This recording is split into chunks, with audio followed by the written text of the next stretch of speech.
morgue workers, pathologists, medical examiners, etc. What is the weirdest cause of death you've been able to diagnose? How did you diagnose it? I'm not an examiner, but in the medical field, so I've heard firsthand of some bizarre causes of death. 1. Bee sting to the inside of the lung. A woman accidentally inhaled a bee and it stung her. Apparently, she was allergic. Took a week to figure it out. 2. Cause of death was gunshot to the chest. Ruled a homicide. Except he had been shot 3 decades earlier. A small piece of shrapnel from the bullet wasn't removed when he was shot, but he was completely fine for 30 years. Then it found its way into his circulatory system close to his heart, made its way into the man's right ventricle and caused a heart attack. If I recall, the man who shot him was sent to prison for a few years and released, but he was subsequently arrested and charged with murder. 3. A man with a very weird, preference put a live eel up his butt. It tore a hole through his large intestine. Died. 3 very, very different stories to start. I feel like inhaling a bee is like an irrational fear of a lot of people, including myself. Nice to know that it's completely warranted. And I can't imagine being the guy who was sent to jail for shooting a guy and then having to be retried, but for murder this time, 30 years later because he eventually died from it. At least I'm assuming that was what happened here. It's not super clear. I'm not even going to touch the eel story. No, you interpret that how you want.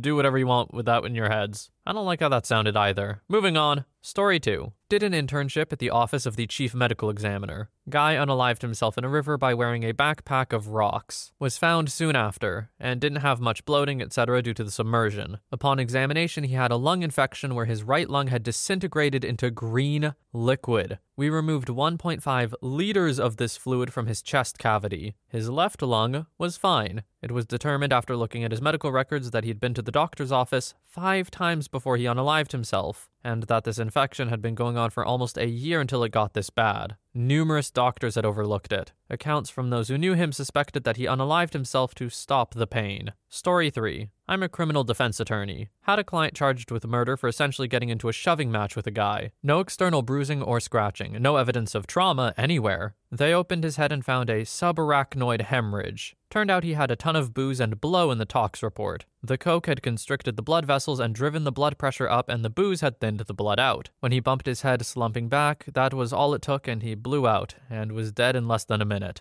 Really sad case. Story 4. Well, not a dead body, but I was a security guard at a hospital in Alaska. One of my duties was to bring deceased folk to the morgue, so I had a key to it. Get a radio call. Some patient's wife wants her husband's wedding ring back. I assumed it would be on a deceased person. I go to the morgue to look for it. I look all over and no gold ring. I even open the coolers, no bodies. I then look in the fridge. Body parts and a little igloo cooler. I look inside that. It looks like very old banana peels. I glove up and pull some out. Turns out this guy had gotten his hand shredded in machinery. I had to get the mangled ring off his mangled hand and clean it off and go give it to him. Yeah, that request was not super specific. I don't blame you, OP. And that's definitely strange and a little disturbing. Well, maybe more than a little. Story 5. This isn't very uncommon, but what they had to do to save the mother was. I was doing clinical rotations and was told the story by an NP who used to work in India. So a nurse practitioner is helping a doctor deliver a baby. Well, when the baby was dropping in a birth canal, its shoulder and head got stuck. The doctor stuck his hand up to try and reposition the baby, but it wouldn't reposition. Baby died in birth canal. They still have to get the child out of the mother though, and since the baby can't come out the usual way, they opt for a cesarean. The mother gets opened up. They still can't get the baby's head and shoulder unstuck. Try everything. They end up having to behead the child. Remember, child is already dead while in the mother. Take out the body through cesarean, and the mother has to deliver the baby's head. This is the most tragic and traumatizing thing I've ever heard. I don't like this at all. I feel so terrible for that mother too.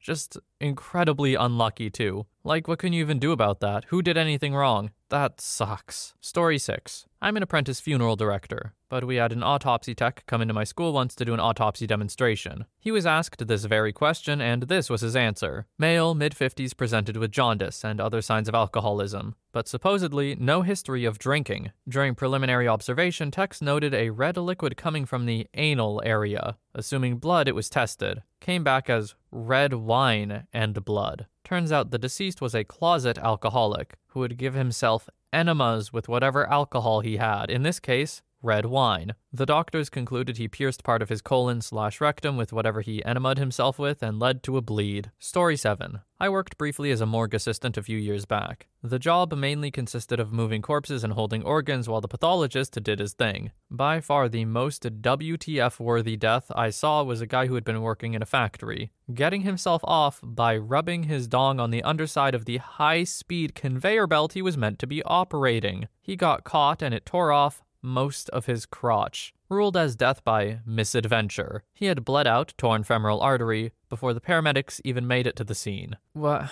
Come on, man. That's all I have to say. Come on, man. Story 8. I've seen quite a bit. Working at the OCME has been a summer job that morphed into a side job while I'm in school. The top 3 most unusual calls I've been on. 1. A man went to hang himself, and when he jumped off his apartment balcony, he left so much slack that it took his head off. His head was on one lady's balcony and his body was on the ground. When we were there, we couldn't find his head, so we had to knock on a couple of doors where the rope was hanging in order to find it. 2. A man died of a heart attack while pleasuring himself. The responding officers left the adult content playing on the television just to make it awkward when I arrived. It was a cassette. 3. A man was sitting on the railroad tracks at a railroad crossing to unalive himself by train, which is very messy and annoying to have to pick up, mind you. But a drunk driver was trying to catch air over the tracks and unalived the guy, but threw his body off the tracks before the train came a couple of minutes later. I can tell just from the way OP read these 3 stories, bro is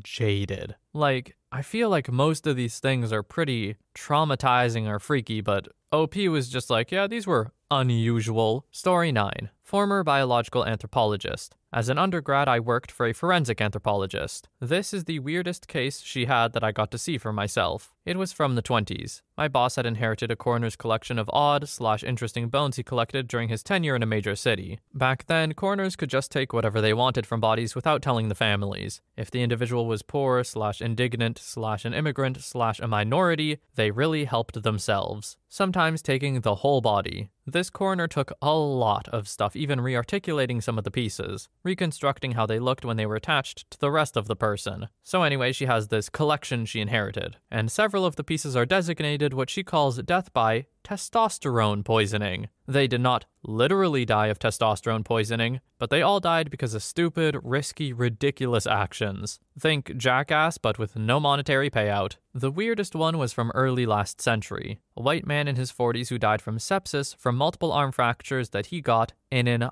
arm wrestling contest. Why multiple fractures? Oh, well, because after cracking his humerus a bit, he couldn't bear losing. So he just wrapped it up with some kind of splint, and some guy held the fracture, just a crack at that point, and went for best 2 out of 3. Upon which he snapped the humerus all the way through, and broke his radius and ulna when he slammed his arm down on the edge of the table in anger. The preserved bones came with the whole story recounted in the coroner's notes. One of the lower arm bones, radius or ulna, I can't remember which, protruded through the skin, and being too cheap/too stupid to see a doctor, the wound became gangrenous, and the infection entered his bloodstream. He died of septicemia a few weeks later. Looking at the bone, I could see all of the fractures, as well as where the infection had attacked the periosteum and the bone itself, with no sign of healing. This man must have bet his whole house on this arm wrestle or something. Why in the world would you have a fracture in your arm? How do you feel like you could keep going? Ugh, my body is shivering. I hate this. And then dying from sepsis from it, yikes. Nothing about this arm wrestle was good. I think arm wrestles are way too dangerous for what they are anyway. Like, I don't know, it feels like so much can go wrong. But hey, maybe that's just what a weak guy would say. Story 10. I'm not a medical professional or a mortician, but I think this story is relevant to the question, so I'll share it anyway. A few weeks ago, I was driving a guy to a hospital 3 hours away. He was truly an amazing man and regaled me with a myriad of fascinating tales of his youth and previous jobs. He got on to explaining his family and how he had 2 nephews, but now he only had 1. I asked him what happened. Apparently, his eldest nephew, around 28, was riding his motorbike on a weekend out in the countryside here in the UK. They found him later that day, dead on the side of the road. Motorbike was next to him with no obvious signs of impact or anything that could possibly have led to his death. It took a long time for them to work out what had happened. Eventually, they found a small bruise about half an inch in width on his temple. After some investigation, they discovered that the corner of the road had just been resurfaced and had some loose stones on top. They concluded that as he rounded the corner at about 30 miles per hour, the bike had slid from underneath him. As he rolled to the side of the road, the footrest of the bike had entered the corner of the helmet through the hole where the visor was open and hit him in the temple, unaliving him instantly. Nothing reckless, no one else involved, just bad luck. Sometimes that's all you need. Story 11. My ex-employer was a funeral director/coroner in Nebraska. He told some crazy stories. 1. Found a guy dead in his laundry room. Glass bottle taped to the agitator on the washing machine. Broke when the guy attempted to pleasure himself by sitting on it. End result, all his guts were in the wash tub. 2. Unaliving by train. The guy basically exploded, but his brain landed perfectly intact between the tracks. 3. Lots of horse banging stories where guys are kicked to death and found with their pants off in the stables. 4. Drunk driving farm equipment never ends well. 2 of these 4 stories are about being frisky when you shouldn't be. Take this as a lesson, everybody. Just don't do stupid frisky things. Just don't. Please. Especially not involving glass.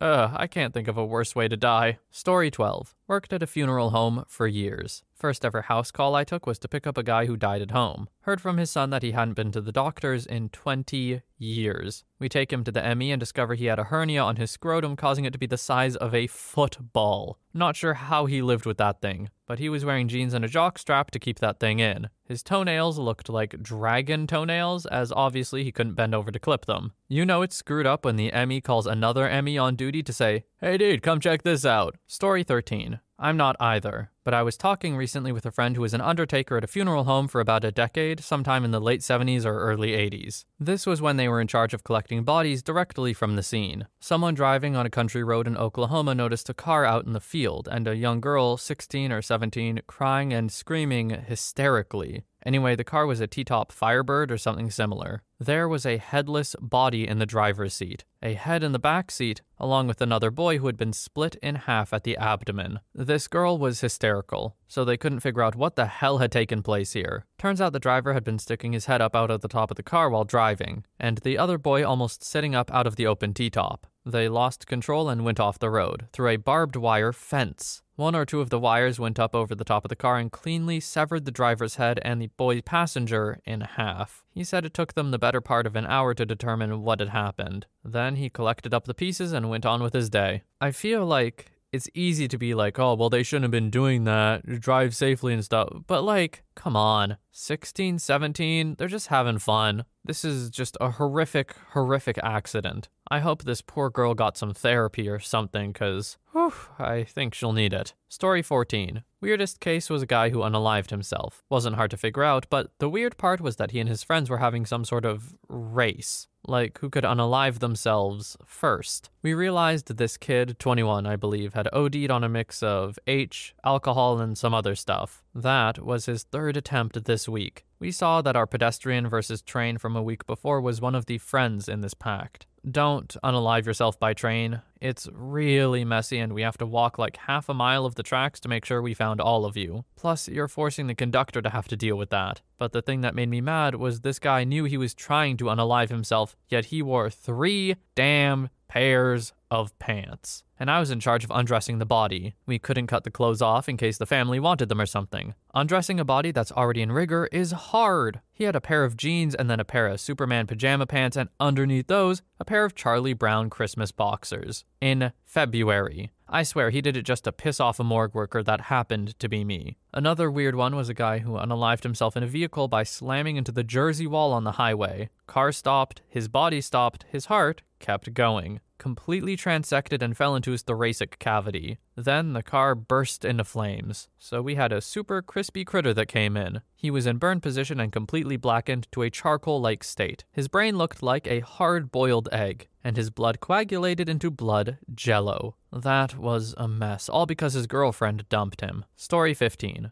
My mom was an ME for years and she has a handful of interesting stories. As a kid, I grew up on pictures of dead people, and she sometimes would ask me to go over her reports to verify that her point was getting across. Because if a 14-year-old can understand it, so can a 40-year-old, right? Anyway, I remember 2 specific instances that brought horror to my young brain and sheer joy to hers. 1. A dude unaliving himself via suffocating/choking himself on his wife's underwear. And 2. A motorcycle accidentally ramped himself into some woods. His head was twisted around all demon-like. What my mom was so excited to show me was his legs, because it was a 1 in a million case. The dude had gone spread eagle and perfectly struck 2 trees on each side of him, basically snapping off his legs. My mom was so excited. "Isn't that cool?" she exclaimed. I remember vividly. "OP, just out of curiosity, how you doing now? What's your brain like? Because a lot of what I know about developmental psychology means that this probably didn't do you many favors." Story 16. My dad used to be a cop and had a few horror stories from weird deaths that he had to attend. One that I clearly remember was a self-unalive. The guy had been fighting with his girlfriend and they had broken up. But 3 days later, she had calmed down and went to his place to try and work things out. She found him dead in his car in the garage where he had gassed himself. By this time, he had been in the car for 3 days in the heat of summer, and the body had bloated up to the point that it basically filled the driver's seat of the car. The other side of the car was hard up against the wall, so to get the car out of the garage and give them room to work, one of the other police officers had to force his arm and upper body past the body to release the handbrake.